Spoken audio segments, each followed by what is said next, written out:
Good evening, guys. Vino here. It is Sunday, March 22nd, 2026. It's a little bit after 9 p.m. right now. I'm not going to sleep yet. Probably going to be awake for another hour or so. But definitely got to start the workday for tomorrow, Monday, pretty soon. So we'll try to get like a proper amount of sleep before that begins. But I kind of want to discuss today about something that piqued my interest on Twitter or X, whichever you want to call it. I'm still going to call it Twitter. That's just how I am. But yeah, there was a post that I came across, or a tweet, where this, I think it is a lady from the conversation that I'm seeing here.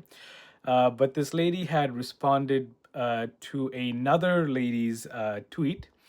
So the initial tweet from the first lady was women who are always in a relationship and men who are chronically single are two sides of the same exact coin. To which the second lady, which is the one that I'm going to talk about more, she replied back to that saying, as a member of one side of said coin, this is 100% true, with like a sad face. She then actually went on, and this is why I want to talk about it today. She went on to elaborate exactly that. It's a bit of a lengthy thing, but I'm going to try to read it as clearly and summarize some of it if I can. But what she talked about is she said, I apologize, but I'm going to dip into some dating discourse. I never talk about the apps, but after years of seeing men complain about how easy it is for women to get matches, and women complain about how hard it is to find a man who will commit, I think they are both describing the same problem, but from opposite sides, which I do agree with. I've been thinking about this for months. Men who are chronically single and women who never are, what do they have in common? I think the crux is the scarcity mindset leads to scarcely compatible pairings. So she speaks for herself in this one, saying that to speak for myself, I found it hard to stay single and frequently dated men who've never been in a relationship before. I didn't intentionally seek out inexperienced men, but over and over again, I found myself in the role of first girlfriend. Everyone in this pool of desperation has such low self esteem that they will settle for almost anything. The chronically single man's self worth has been eroded by years of rejection or feeling invisible. The never single woman's self worth is defined by being chosen, doesn't matter by whom. Again, these guys don't speak for everyone, like the whole gender, like whether it's the man or the woman. But again, I just want to give you some insight on this because I think it's a really important conversation to have in this era of like dating world that we're kind of stuck in, especially with social media and dating apps in general. So she goes on to say that the pairing sorry, one second. Yes, so the pairings look complementary from the inside. So his inexperience feels like a blank slate to her. She will be the patient one, the one who can teach him how to love her the way she's always wanted without comparison. Her willingness to date him feels like a lifeboat to him. He doesn't ask himself whether he wants her back, he just feels relieved. Both are misreading desperation as devotion, not entering the relationship from a place of choice. So far, I agree with this from my general, like, not the experience necessarily only. I have been in one proper relationship before. I have mentioned it here in my videos. But then she goes on to say, the never single woman thinks this time it'll be different. Her experience is an asset. She's done so much inner work. Now she has the tools to make this relationship succeed. But experience picking at the same wound is not the same thing as growth. The always single man thinks this might be his only chance, so he has to take it. He is overwhelmed by the relationship, the intimacy, the expectations, everything, and he always wonders if it's actually right. He has little, if nothing, to compare it to, so he stays, but he never fully commits. This is how you get those long, drawn out dating relationships where the woman is asking for commitment and progress, and the man isn't sure. They're together out of mutual scarcity and fear. She's terrified of sunk cost fallacy. He's terrified of being trapped. She stays because leaving means admitting she wasted years again. He stays because he doesn't believe anything better exists for him. Not always the case. Neither stays because the relationship is neither stays because the relationship is actually good. And in modern dating, it's normal to live together for a few years before you're 100% sure. It's normal because many people have entered lukewarm relationships and are scared to leave because they don't want to be alone.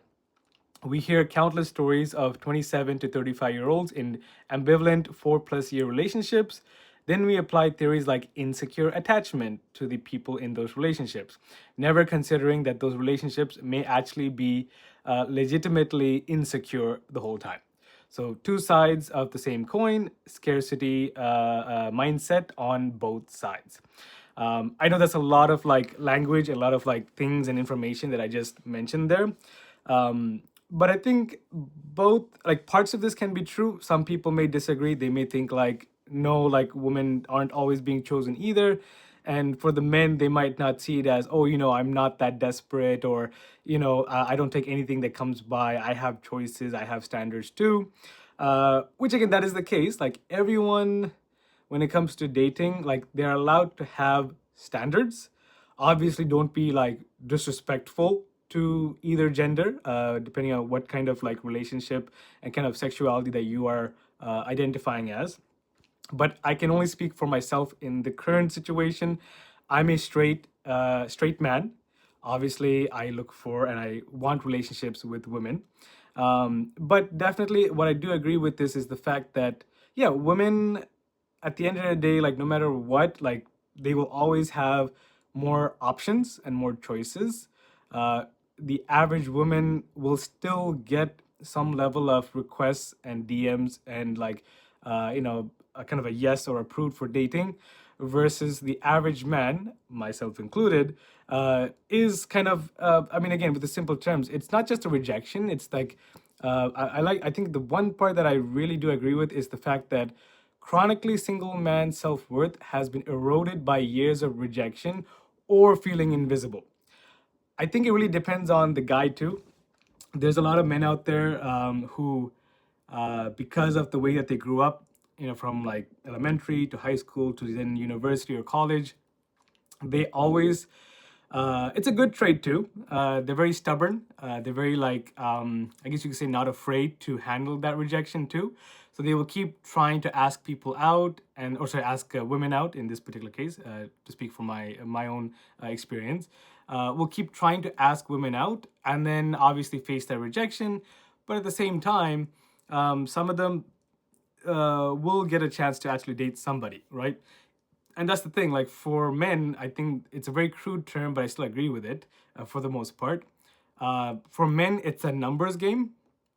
They got to keep on like trying and trying and trying, and it takes like almost like 100, 200, 300 like attempts or like asking somebody out in public, in dating apps, whatever you want to call it, by like, pigeon messaging, from back in the day. But the idea is like you got to keep on trying, and like 99.9% of the time, if you're an average to below average guy, as long as you're not like becoming some kind of incel where you're like turning that negativity into hate on the other gender, that I always say that's very unhealthy. But it's a matter of like you have to try so much, and the dating apps show this result the most. There are like research and stats done on this because of like how many men to women, like the men percentage in dating apps is much larger than the women percentage in dating apps. Obviously, yes, there's going to be more options for the women, but also, again, 99% of the normal men are going to get rejected. So, and even if that average guy does get some kind of response or like reply back from a potential interest that they have messaged some lady on, yeah, it's going to take like 100 like rejections to maybe one potential like yes. And even then, that yes is just for like getting the actual date going. Assuming then the date goes well, you may still get like rejected after the first or second date, whatever the situation is. So the I always say like both sides of the dating pool has an uphill battle to face, and that's what this person on Twitter is talking about. She's speaking from a woman's perspective, which I do agree with. But I appreciate the way that she's explained this because she understands like the men's kind of pain points too. And speaking for myself, I, for the most part, growing up, I'm not like a conventionally attractive guy. I think when I was in elementary to like high school, not even elementary, I wouldn't call it dating all that much, or I didn't really have a lot of like confidence for sure back then.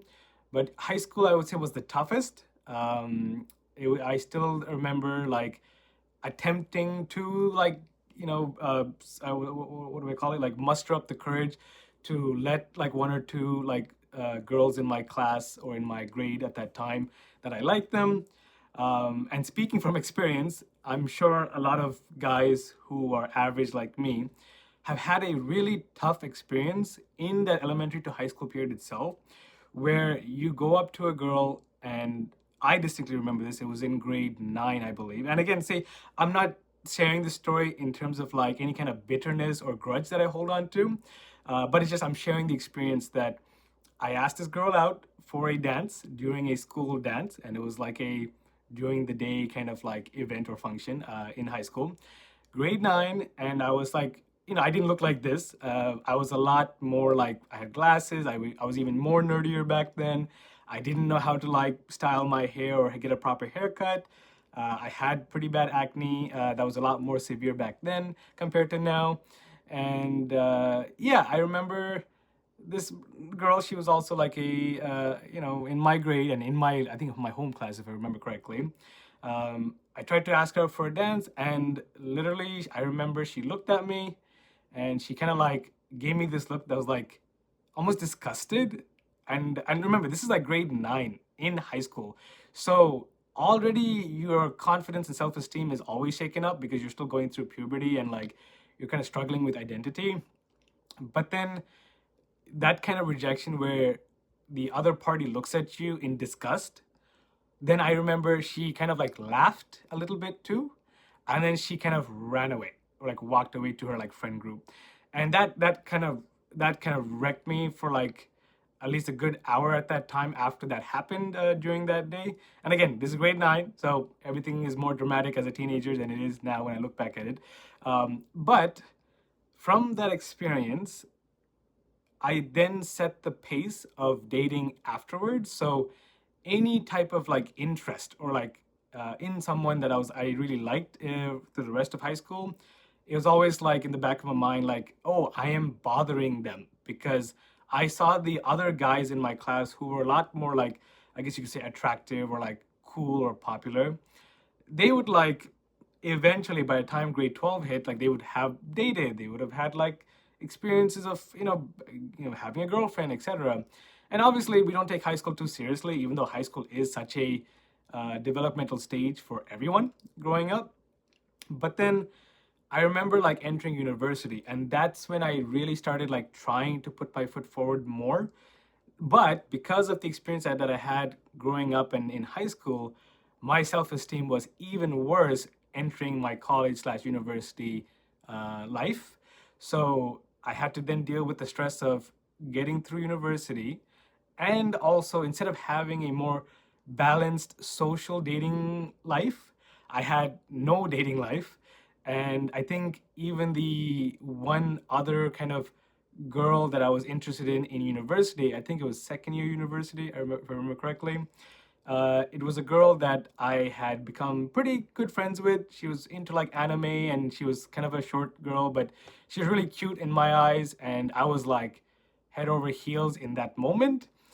And then I just kind of froze up because I didn't know how to like express myself. And because of my experiences from high school, the university experience was even harder because then I was entering a stage where now I was technically an adult, but I still didn't know how to like talk to women properly, or like I had female friends, but again, that whole friend zone situation and like the maturity level and like my kind of ability to handle rejection was still not healthy or like great. So that second girl that I was interested in during university, she also kind of like became a dead end, and like it just kind of parted ways in awkward manners.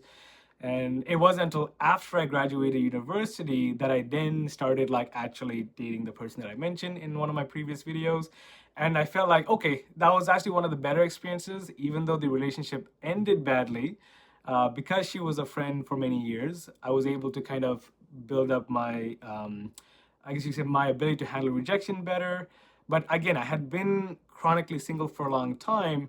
It reached a point where, was I trying to date somebody because I was feeling lonely, or did I actually want that person? Again, the person that I did end up dating properly, and that was my first proper relationship. She was like a really good friend, and I was glad that the feelings were reciprocal, and it kind of grew naturally. So that was a healthier start for a relationship, and I would say I'm thankful for that experience because it allowed me to kind of see what a, like, even though it was unhealthy in aspects of it, and we were still kind of immature in certain ways, it gave me a really tough but important life lesson on how to like know what I'm looking for in a relationship, know what my boundaries are, know what I can tolerate, and what kind of disrespect that I should not be accepting in a relationship. So even though she broke up with me and it hurt like hell, I learned so much from that relationship. So now, again, going back to the whole tweet situation, the reason that I bring this up is because now I'm at a point where I am now 32 years old. I haven't been in a relationship for almost like 7 or 8 years. So it's twofold. On one hand, I am not putting myself out there. Like, I'm not trying to date anyone because I'm just trying to focus on like working my job and like trying to become financially stable. But at the same time, like, I have tried dating apps here and there, like over the years. Like, I've tried Hinge, I've tried Tinder, but mostly Hinge. Very little success, but much better than Tinder. Bumble, no success ever. But what I did learn even from those small like stints of trying to use dating apps is that, again, you just get no attention, and that kind of really does wear down your self-esteem even more. And now, as a grown adult, I have to be even more mature and understanding of like how life works and how dating works in this atmosphere. So as she kind of said, I now, even though I'm more confident in myself and I have better self-esteem in a lot of ways than I used to from my younger years, because I cannot compare my teenager self to my 20s era of self to my now early 30s self directly. They have evolved in many ways. So I'm more confident in what I want in a relationship and a life partner. I also want to make sure that I'm not entering something or trying something where I'm just, accepting any and all attention simply because it's being reciprocated.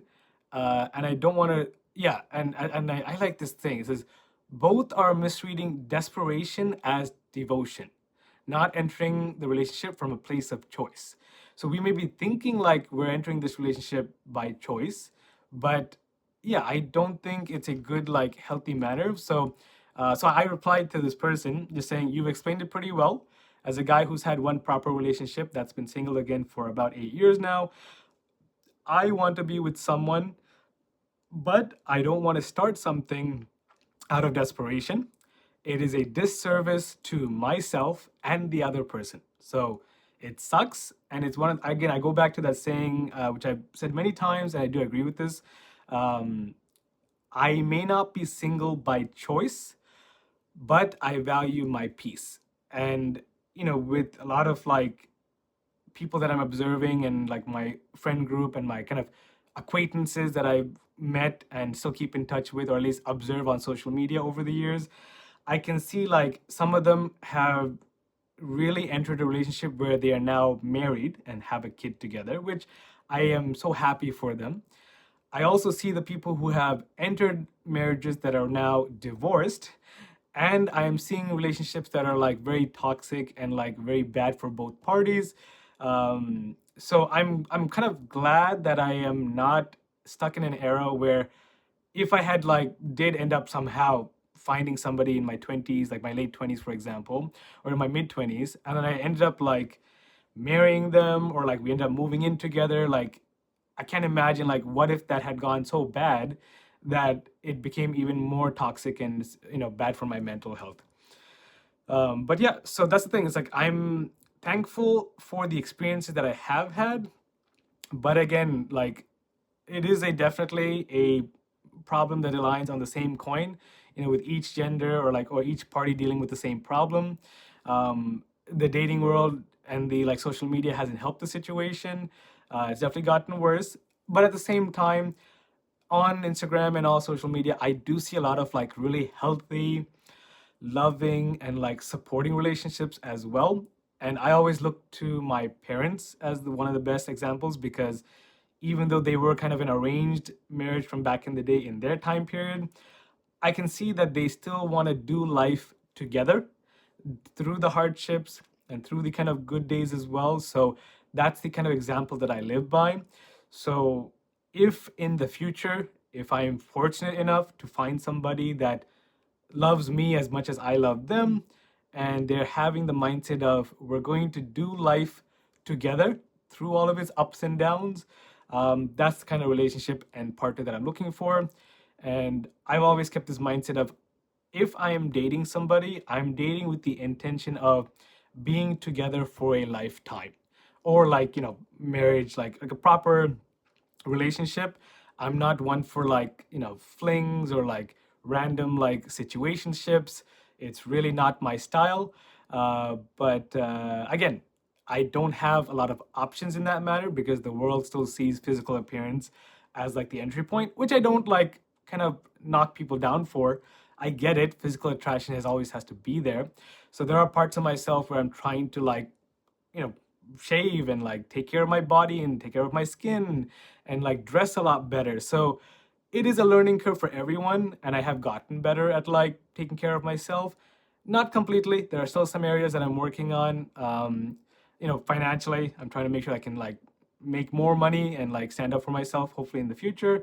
But at the same time, I'm hoping that at least if I can put some level of efforts here and there, obviously things aren't just gonna like show up at my door. Like it's not like the movies or like like magic. Like you have to put effort into like improving yourself.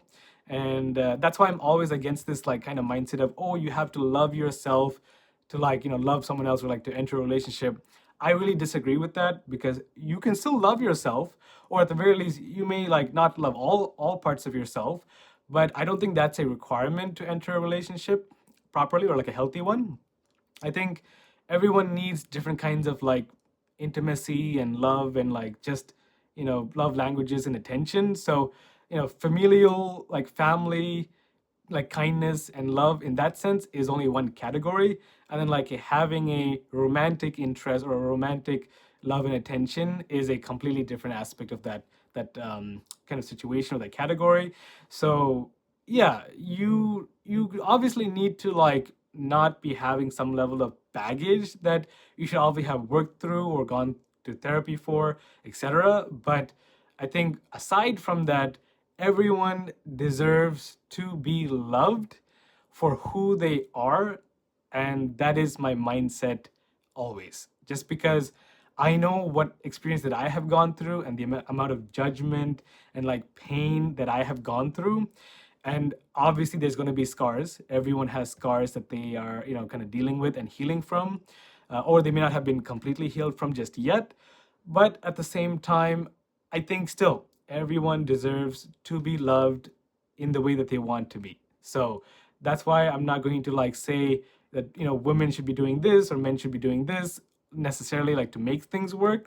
But it's a matter of like you have to be willing to adapt to the situation and adapt to life, because life is so constantly changing, and it's like unforgiving in some moments. So it's not going to like hurt anyone to just make things work for the better, because it's always easier to do life as a duo than it is to do life as a solo. So but again, as I've said before, I do value my peace. So even though I am sometimes frustrated at like being alone again for this long, or like sad about not finding my significant other by this point. Even if it doesn't happen for me at all, like I'm kind of, the older I get, I have come to this kind of like acceptance that, okay, I'm going to, if I'm not able to like find a romantic partner or find a like a life partner that I'm looking for or I'm hoping for, at the very least, let me make sure that I appreciate the things that I do have, appreciate my parents, appreciate my health, appreciate that I have kind of a, a house over my head, I have food on the table, I have, my bills paid for the most part. And even though life is not easy sometimes, just because I'm missing the romantic aspect of my life, I'm not going to like make that my identity. So I want to make sure that if someone is entering my life, they're going to add to my life, not that I become dependent on them or like codependent, just to kind of keep my self-esteem going. So that's my rant for today. I know I spoke a lot. If you do feel like you resonated with this, or you kind of agree with certain points, or you disagree with certain points, let me know. I'm okay with that. As I said, I make these videos as like a one take. I don't edit any of this, but this topic kind of fired me up in a way, just because it's a lot of thoughts. I'm a lot older now, so I felt like sharing my thoughts on this matter, and this person really explained it like really well. So I just want to like give my piece of my opinion, but also I want to like just explain the state of things and how the dating world is right now. Obviously, there's a lot of good in this world, so we got to hold on to the kind of the kindness that we do see and we do kind of appreciate. But I definitely, it's a interesting topic. It's an ever-changing topic, sometimes for the better, sometimes for the worse. But the last point that I want to kind of leave you guys with is the fact that we need to come together. And I know that's like a very like cheesy kind of line for a lot of people, but when I say, I mean like social media is doing this thing worse and worse every day that I'm observing it, is that it's putting men and women against each other instead of like together at facing a situation or something that's technically trying to mind wash us. So that's all I want to like kind of preface, is that we need to be more kind to each other in these kind of situations, whether it be life moments or in this particular case, dating and relationships. So I know there's good in this world. I'm trying my best not to only look at the negativity that social media promotes and the kind of conflict it constantly promotes between the genders. But I think we all need to like share more kindness and be more kind to each other. So that's the biggest kind of point I want to leave behind. But again, if you have any other like opinions on this, definitely leave a like, leave a comment. This is kind of my rant for tonight and for this kind of starting the Sunday and starting the work week like this for the first time. But thanks for listening to me rant there again. Hopefully your weekend went better than mine did. I got a good amount of rest, so I've got my kind of shaving done, showering done, so I'm settled for the weekend ending here, and gonna start the work day on my Monday as kind of confidently and like positively as I can. But I will catch you guys in the next one. Have a good night. Peace.